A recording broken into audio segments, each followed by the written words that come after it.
Hello students, I am Mr. Sandeep here. So in our subject Advanced Manufacturing Processes, as per our subject introduction session, here today we are going to start our chapter, and that is the unconventional machining processes. So as per our subject introduction session, our subject there is advanced manufacturing processes. So as per the name here, in this subject we are going to learn new techniques. So under this category, the first chapter is unconventional machining processes. So let us begin with the unconventional machining processes chapter. Right? So as per my discussion, first of all, before starting the content, what do you mean by unconventional?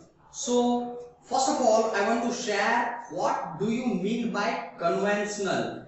So you all are aware of, or say you all are familiar with the conventional. What do you mean by conventional technique? Conventional technique means it is old developed techniques. It means the technique that we have been using since last 200 or say 300 years. It means old machineries are known as a conventional machinery. So what do you mean by unconventional or say non-conventional? It means newly developed machinery or techniques, right? So once again I repeat, there are two things. First one is a traditional or say conventional. It means very old developed techniques. And second thing is unconventional or say non-conventional or non-traditional, right? It means newly developed techniques in last 20 or 30 years, right? So here our chapter name is unconventional machining processes. It means in this chapter we are going to discuss on newly developed techniques, right? So why do we need to study this chapter, or why it is very important to study unconventional machining processes? So I want to give you one surprising digit. For example, in lathe machine or say in milling machine, around 60 to 70% of energy will be lost in the heat. So just think about this digit. Around 60% of energy in old conventional machines is waste or say is lost in the friction or say heat.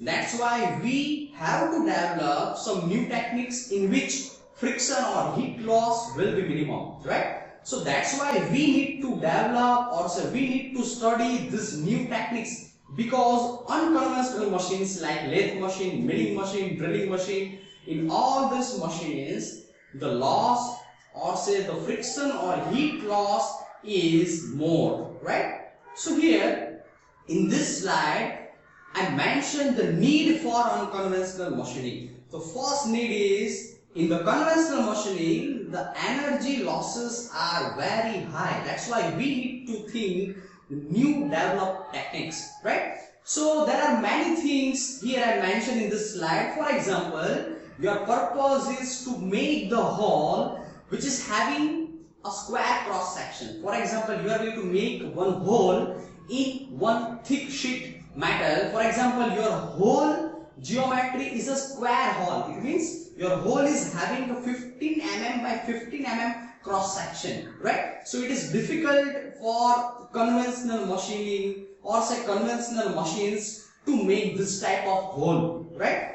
So for this type of hole, you are going to choose the unconventional or say newly developed techniques, because it is difficult for conventional machines, right? So this is one of the examples. For example, the second example is, for example, you need the higher and close tolerance for your machining. So it is nearly impossible for lathe machine and drilling machine to give you such a fine tolerance, right? So in laser cutting, in electro discharge machining, or say ultrasonic machining, you can achieve this type of characteristic, right? So this all processes will be studied in this chapter, right? So first question is, why do we need this new processes? Because there will be, or say there is limitation of conventional machining processes. So here I mentioned the need for study, or say need for unconventional machining processes, right? So how can we define this unconventional machining processes? So here, how can we define? Here I mentioned in this slide. So with help of various energy input, for example, mechanical energy, electrical energy, chemical energy, and different types of energy, or say with help of this type of energy input, we can do the machining, right? So here in the unconventional machining, there will be a classification based on type of energy involved, right? So here in this slide I mention, or say I put the difference between conventional and unconventional, or say traditional and non-traditional machining processes difference. So here I want to give you one simple example. For example, in lathe machine, you have to use the single point cutting tool, right? And there will be a contact, or say physical contact between your cutting tool and your workpiece. So it is must in lathe machine, right? So this is one of the characteristic of your lathe machine. It means in lathe machine there will be a physical contact, right? But in unconventional machining processes, it is possible to do the machining without any physical contact, right? So this is very interesting. Without any contact, you can do the machining. So this is one of the important characteristics in unconventional machining processes, right? So I want to give you second example. In conventional machining, it is always compulsory that your tool must be harder than your workpiece. Then and then you can do the machining. But in unconventional machining, it is not always necessary that your tool must be harder than your workpiece. So you can do the machining even with the low hardness or say softer tool than your workpiece, right? So this is second important characteristic, right? So there are many complex geometry that you cannot achieve in unconventional machining, but with help of conventional machining, you can do the machining for any 3D complex surfaces, right? So without any physical contact between tool and workpiece, you can go for the machining. That is the very interesting characteristic for unconventional machining, right? So here, as per our discussion, how can we define the unconventional machining process? Based on the energy involved, like mechanical energy, electrical energy, or say thermal energy, or say chemical energy, you can classify your process, right? So here I put the various processes as per the energy involved, right? So let us discuss this processes. So in this chapter we are going to learn various processes based on different type of energy involved. We can classify these processes, right? So for example, if you are looking for thermal energy involvement, here I mentioned the various process. The first one is a laser cutting, or say laser beam machining, electron beam machining, right? So electron beam machining and laser beam machining, both techniques involve thermal energy, right? After that, I want to give you the names which is based on mechanical energy involved, right? So first one is a ultrasonic machining. After that, abrasive jet machining, or say water jet machining, right? So in water jet machining, you can do the cutting with water jet, right? So these techniques, or say these processes are based on mechanical energy involved, right? After that, there are many processes. For example, based on chemical energy involved, there will be electrochemical machining as well as electrochemical grinding, right? So these are the various processes that will be studied under category of unconventional machining, or say unconventional machining processes, right? So our chapter name is unconventional machining processes, right? So here I want to share one thing, how can we choose the process for our application?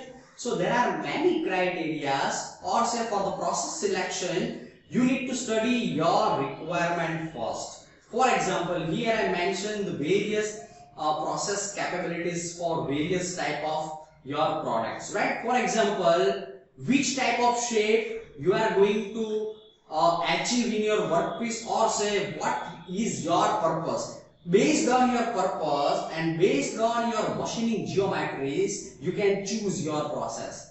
Second thing is economical consideration. Based on your economic criteria, you have to choose the process, right? After that, here I mentioned the physical parameters or say electrical parameters. For example, in electrical energy processes, there will be voltage, current, power, etc. Right? So based on your requirement, you can choose your process, right? So based on your application or based on your requirement, you can choose your process, right? So here I mentioned the applications of unconventional machining processes. So based on these techniques, you can go for any process, and there are many applications for this unconventional machining processes, right? So for old processes, or say with help of lathe, milling, drilling and old conventional machines, you cannot achieve the fine tolerance as well as you cannot make the complex shapes, right? But with help of these techniques, you will be having a wide range of applications. For example, here I mentioned few applications for unconventional machining processes. For example, your purpose is to make the micro holes. It means your hole diameter will be very less and the length of your hole will be larger than your diameter. So in such case, you can use unconventional technique. For example, you want to drill the square hole. As per my earlier discussion, you can go for unconventional machining, right? So this type of applications are we can discuss for unconventional machining, right? So after that, here I mentioned the advantages for unconventional machining processes. So as per my discussion, the main advantage is here there will be a no or say minimum physical contact. So what is the main advantage here? Tool wear is very less or say absent. It means there will be no tool wear or very minimum tool wear in this type of techniques. So tool wear is very important and very serious problem in case of conventional machining. For example, for single point cutting tool, you have to resharpen your tool and or say we have to maintain our tool after machining. But here there is no contact or very minimum contact between tool and workpiece. It means here tool maintenance is very less, or say here maintenance cost will be very less for unconventional machining. Here these processes are very efficient. As per our discussion, there will be very little or say very less losses occurred in these processes, right?